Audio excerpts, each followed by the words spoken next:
Let's go on an adventure, shall we?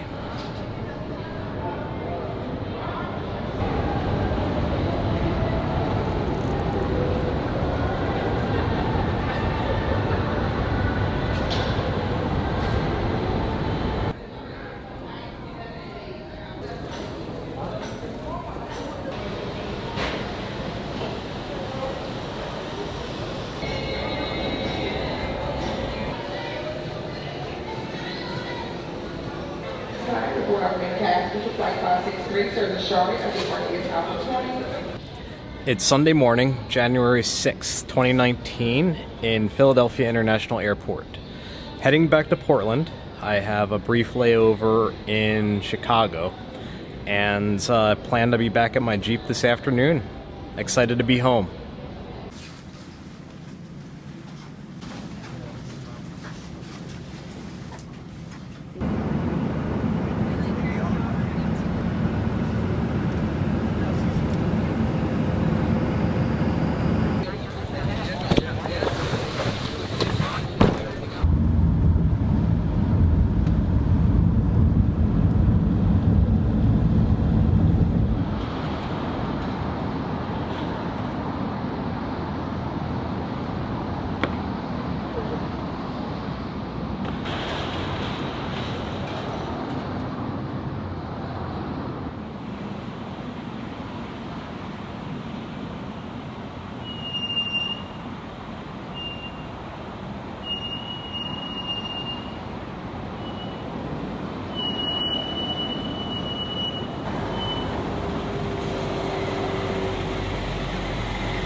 It's 3:30 in the afternoon in Portland, Oregon, and I am back after a long day of travel.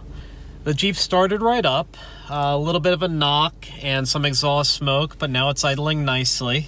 And wow, it is filthy in here. I didn't realize how accustomed I became to driving a dirty vehicle, but I need to fix that ASAP.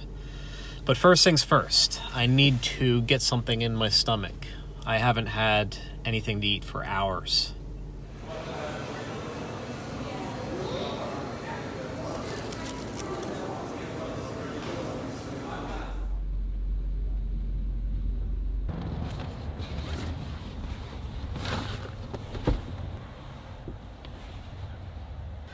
All right, I had my burger. It's been a long travel day, so I'm parking lot camping tonight. Gonna make the best of it and get a good night's sleep.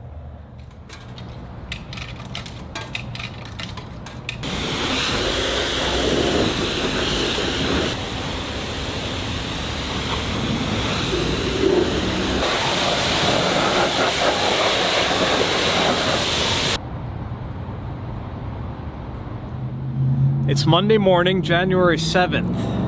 I got the Jeep all cleaned up, and as much as I'd like to just head off into the woods right now, I have a little bit of sorting and organizing and installing to do.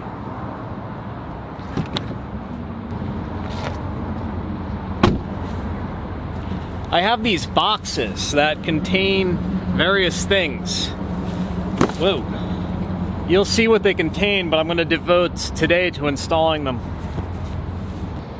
First and foremost, I have these truck light LED headlights donated to me by Frank Orego.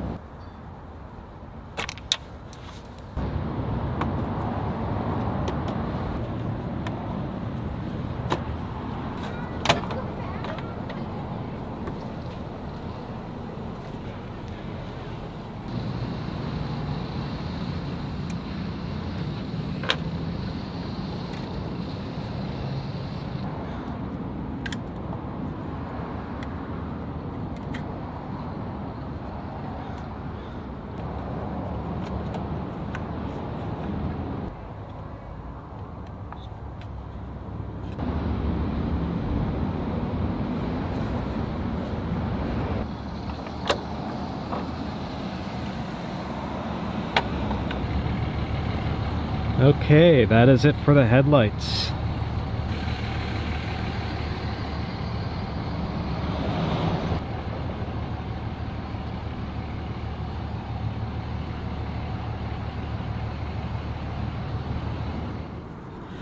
This is an accessory carrier for TerraFlex's heavy-duty tailgate hinge for the Jeep Wrangler JK. It's designed to carry rotopacks, high lift jack, and it has a tab for a CB antenna too. This was donated by John White in Tennessee. You take these rubber plugs out, that one, and that one, and this bolts in right there. So a high lift jack can stand vertically here, or you can put a rotopacks on this plate right here.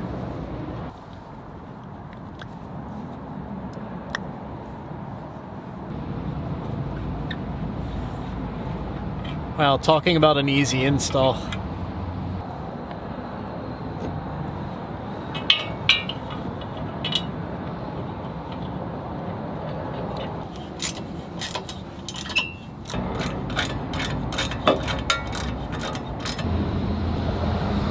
As a finishing touch, my friend Mike Cattell dropped by, who lives here in Portland, and he brought a rotopacks mount for the TerraFlex hinge bracket. So that just goes on here like this, and good to go. Here, come here. That works good. Thank you. Oh, absolutely, yeah. Of anyone I know, 2 extra gallons for Chris. Keep him out of trouble. Yeah, at the very least. It's Monday night, and I'm parking lot camping again for just one more night. That's why I have the light kind of low. I'm trying not to attract attention. But that was my Monday. I washed the Jeep, installed some parts, and what you didn't see was a lot of the organizing and shuffling I was doing. I still had to empty my bags from my flight, and I just want to get the Jeep in a good place before I hit the road again. But I'm excited. I've got a FedEx delivery coming here tomorrow, and after I receive that, I'm going to hit the road. It's a rainy Tuesday morning, January 8th, and the shuffling and the sorting continues. I'm just looking for ways to make the Jeep interior a little bit more efficient, and I'm also packing a box full of stuff to ship back to Pennsylvania. Miscellaneous items that I don't use, odds and ends, knickknacks, just to take up less space.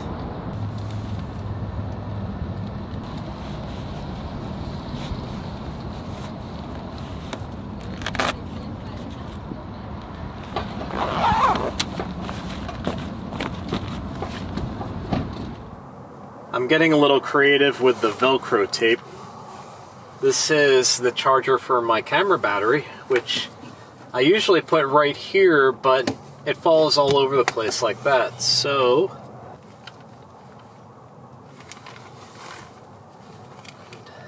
I will put this right here. I should have done that a long time ago. Next, I have some new components from 67 Designs. There's a new clamp for my vector dock on my dashboard, a couple of carbon fiber arms, a suction cup mount on a ball, and a camera mounting kit. So the mounting kit has a super short arm,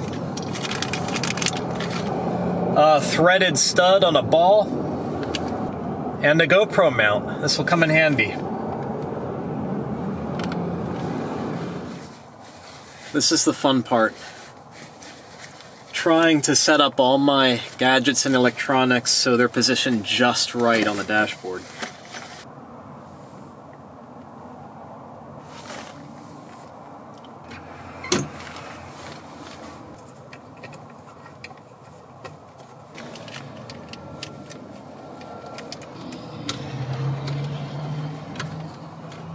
I want to dedicate this GoPro to be the talking cam while I'm driving, but I have to find the right position for it, so this is going to take a while.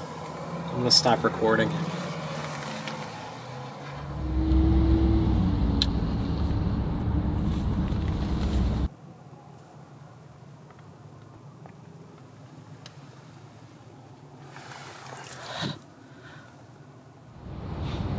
It's Tuesday afternoon and FedEx just showed up with my package. So all that's left to do is finish organizing the Jeep and I'm gonna hit the road.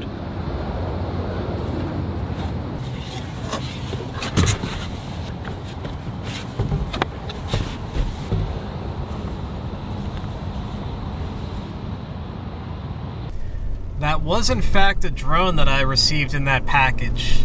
It is a loaner from Team Hunt Adventures. The Hollis family was generous enough to let me use their drone for a little bit to see what I can create with it. But I don't know anything about it, so I'm not going to rush headlong into recording drone footage. I need to practice and brush up and figure it out first.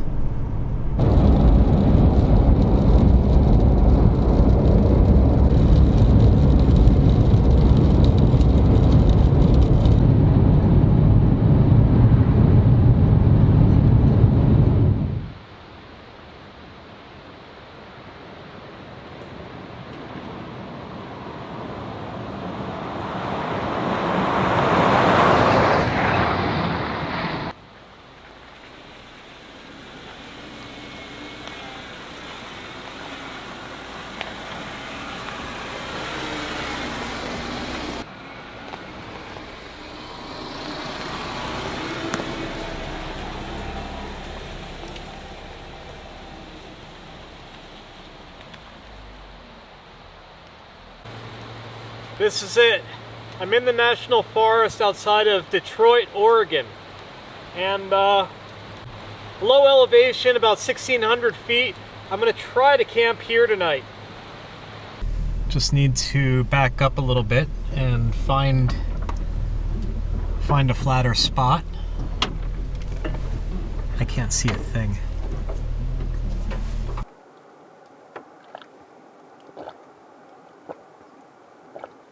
This is it. This marks the beginning. I am officially back on the road. It's sort of a fresh start. I very much needed my break. It was nice to put the camera down for nearly a month and I was able to recharge. But honestly, I think it was less than a week before I started missing being back in the Jeep and traveling. So I'm excited to be back, and I'm especially excited to be in motion. Last couple days in the parking lot was not too glamorous. But I found a good campsite tonight after getting a late start, and I want to sleep well tonight.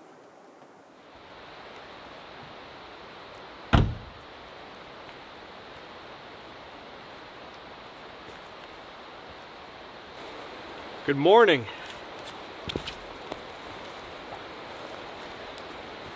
Back to digging holes. I'm still on East Coast time, so every morning I've been waking up at 4 a.m. It's a lot of fun. Just been in my Jeep for the past 3 hours, looking at Instagram, and hilarious cat pictures. Thank you, roast beef sandwich.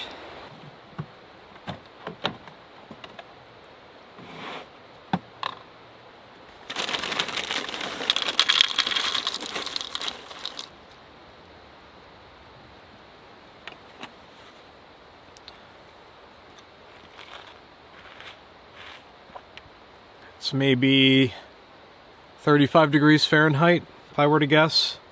My hands are chilly, but I'm otherwise pretty comfortable. It's close to 8 a.m. I think it's supposed to rain around noon.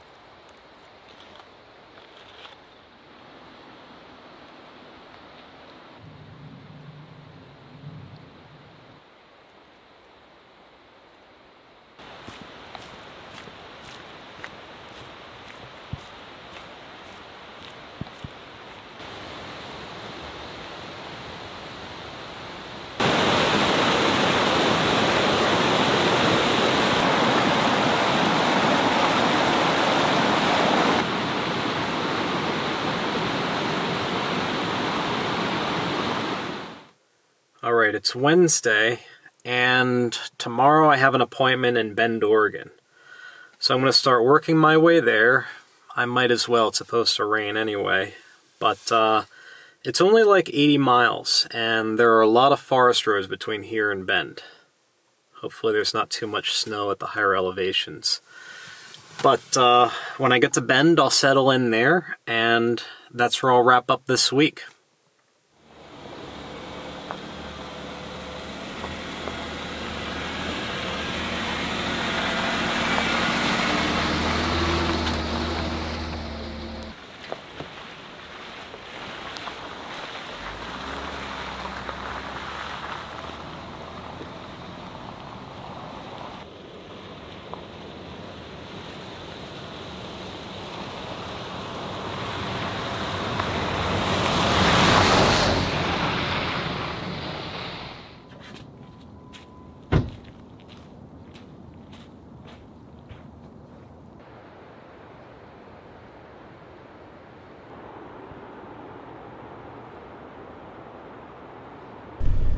Beautiful view up here.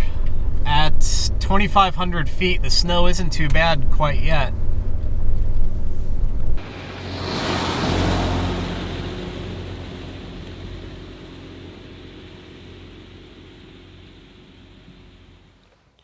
I'm at around 3,000 feet. I'm going to call it and turn around. The snow got kind of, it's not very deep. It's about 3 or 4 inches, and it's very wet. So to play it safe, I'm just going to backtrack.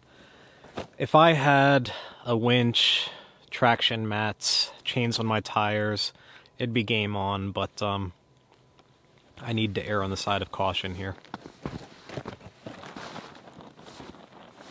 Over the course of the next couple weeks, I am going to resume traveling south again, just so I don't encounter unsafe situations like this in the backcountry. So warmer climates, dry landscape.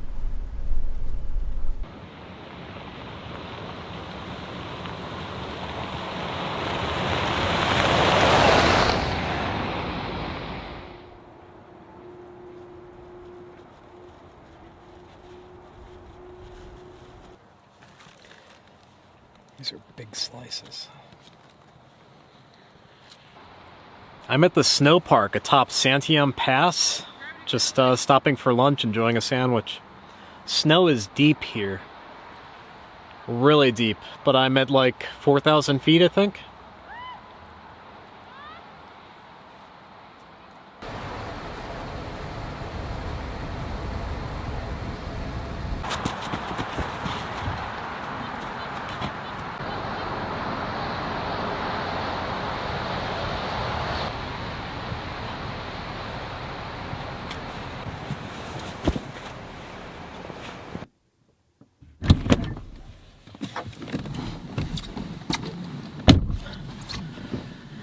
It's Wednesday afternoon, and I'm in Deschutes National Forest outside of Bend, Oregon. Camp is all set up, so I'm going to hunker down in my Jeep for the night, and in the morning head into town.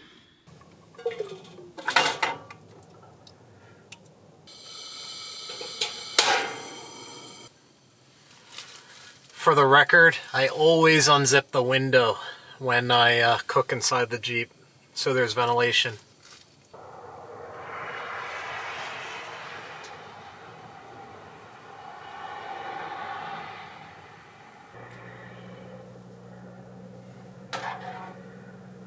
Wait, I'm doing it wrong. This isn't how you do it. Campbell's Chunky Chicken Pot Pie Soup on bread is delicious.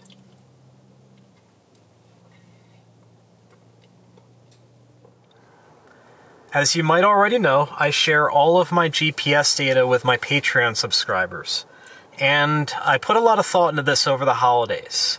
Last year and the year before, I would throw all of my navigational data into single files representing all of my travels, and the files would become too bloated, too big, hard to use, and generally hard to make sense of.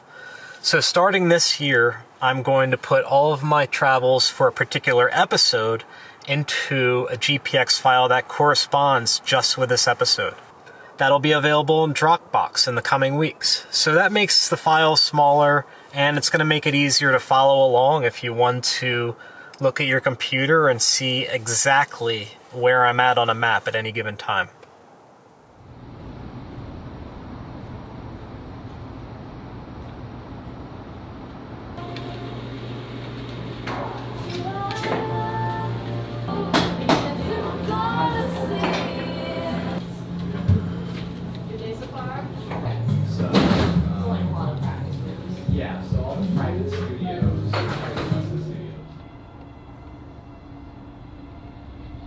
All right, I am in Bend, Oregon at EarthCruiser HQ with Lance Gillies, the CEO.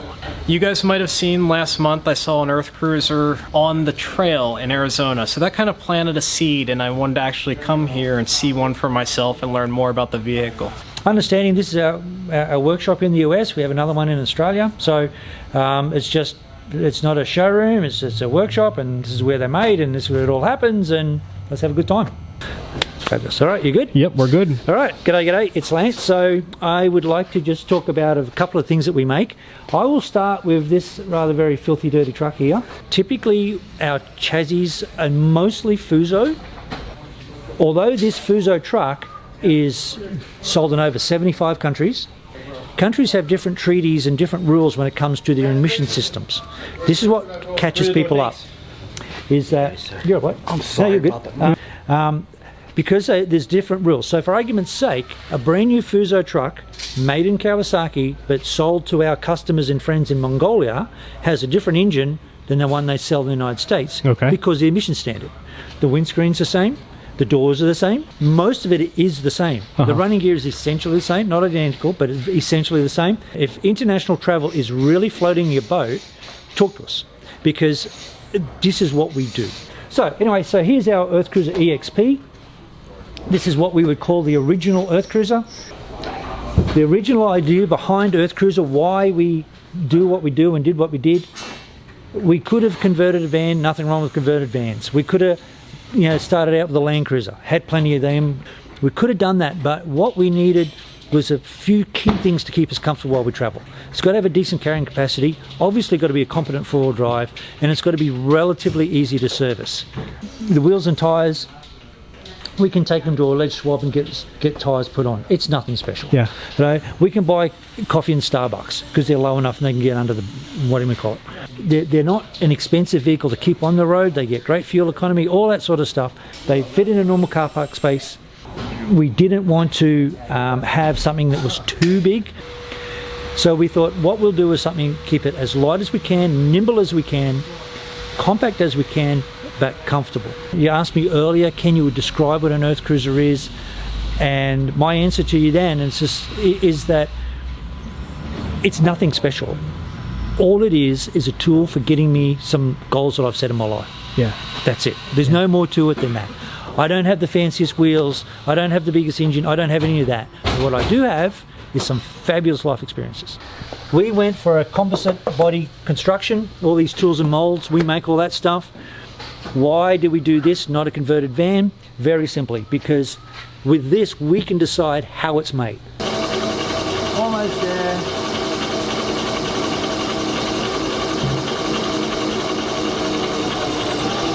That's it. Done. Things that we do that make sense to us, you see the locker doors are flush. That red line mark, you can see that's where I wiped out a post in Morocco somewhere in a race recently. This truck is the one that we took to Africa. And by the way, we're going to we're going to Baja with some customers with EarthCruisers in a couple of weeks' time. Looking forward to that. It's down the end of Baja and back again. So that'll be great fun. High vis lights at the top. So if you can imagine, you've got tons of bull dust or dust floating back here, or you're at funny angles down a track somewhere, and you're in a convoy, people need to see you. So rear winches if you want them, we do all that sort of stuff. We don't say that we're smarter than anybody else, but what we do say is that we'll give you a basic package, all right? And then if you want to, in 2 years' time, want to add to that package, like you say, oh, Lance, I think I really need a rear winch now, fabulous. our customers, a big worry for them is even if this is a good idea. We want to take a lot of that away and say, look, here is an EarthCruiser that you can take, you can drive out of here right now and go and do what you want to do. And everything's going to work and it's going to be great. And if you want to add to it and personalize it down the road, we can provide that service for you.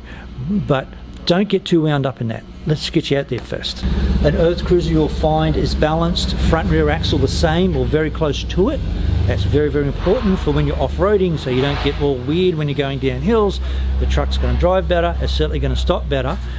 Most of the trucks are going to drive pretty good on the road, but let's get them off-road. Let's hit an icy patch, let's hit a mud hole and see what happens after that. You can see there's been some real tragedies with vehicles that just weren't balanced. You know, just because the vehicle can carry a lot of weight, that doesn't mean it should. It's got onboard air compressors, onboard air tanks, has independent water supplies, so if you were to break a tank or you were to pick up bad water, you can section it off. Side skirts, these are tiny boring details, I know. Side skirts are on hinges, they all fold up. Right, the hinges you'll find are the same. So if I was an idiot one day and I left this door up and I tore it off on a tree, stuff the hinge, I could take the hinge off there, put it on there, and I'm still going down the road. Pass through on every EC, as you can imagine. If I knew you were really coming, I would have washed it for you. But it's all right. This is real. This is very real. So the walk-in shower is really important to us. One, it's a good use of space. The toilet's on a slide that just sits in here, so the toilet slides out and use it when you need to. Obviously it goes away, but this is actually a really big size shower. With the Labrador, we've got Labrador, understand Labrador, you can't keep them out of water. We travel a lot in the winter time, we travel a lot in snow, we like to cross country ski and all that fun stuff, and so muddy boots, whatever, we can kick them off here and they're not walking into the rest of the truck. Critical systems, which we consider, you know, your charging system, etc., that's all inside, never outside, always inside. That lives under these seats. This is what we call the command panel. It might look a bit much, might not look very much, depends on your point of view, but that tells me everything I need to know. Just a little bit of our philosophy of doing things. These are the only fuses in your EarthCruiser, save for 3 fuses on the Webasto. This is it. You don't go digging for fuses. They're there. That's it. So if you've popped a fuse or popped a breaker, there it is. Diesel cooking, diesel air and water heating. As you can see, an EarthCruiser is built very much like a boat.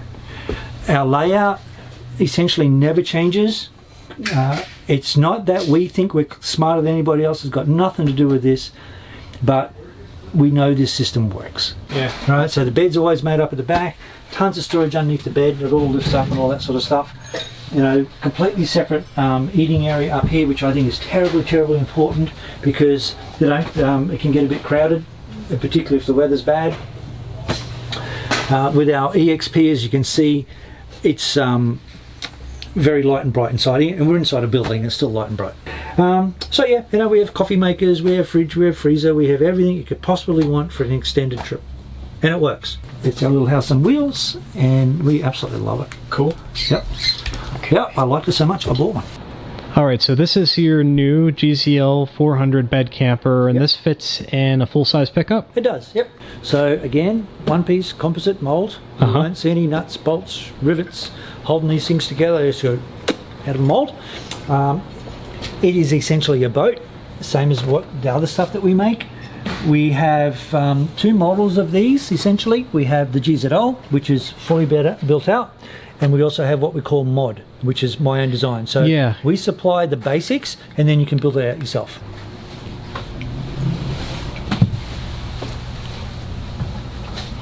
And the forward bed folds out over the galley? Yep. So yeah, again, it is not your typical truck camper whatsoever. And nice and lightweight. Yep. So I can't tell you exactly this one as being fully built out, but I can tell you for sure that the mods are 800 pounds. Okay. Yep. So this fits in the back of a full-size pickup, and they have GZL 300, which would fit in a mid-size. Yeah, in the Tacomas, all that stuff. In a Tacoma. Slightly smaller, but... it's the same length, yeah. It's just the width is slightly different. Okay. Yep. The length is... So if you're inside a 300 or 400, you wouldn't know. Again, this is not how you normally build a truck camper, we know that. House battery. Oh, fantastic. But the whole idea is, you should be able to take this off-road and not have to worry about it. Right? Yeah. We do warrant these for off-road use. It's okay. That's what they're for. I think I love EarthCruisers even more now, knowing the philosophy behind their design and just how they are true world travelers. Now the EXP, which was the big vehicle we looked at, starts at about 290,000 new, and the GZL bed camper 45,000. It's out of my price range, but you get what you pay for. They're amazing vehicles.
Just doing some sightseeing outside of Bend.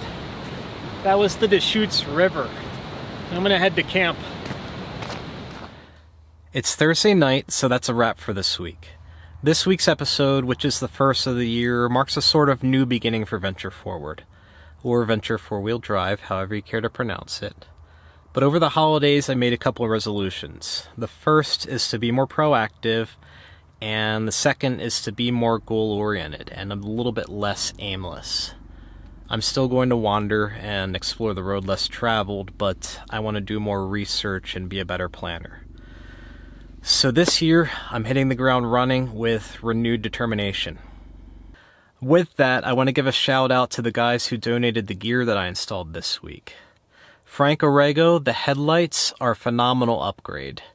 John White, the tailgate hinge accessory mount, is going to come in handy for my CB antenna, and the roto packs that Mike Cattell donated. So thank you guys, and thank you everyone for following along. I'll catch up with you again next Friday.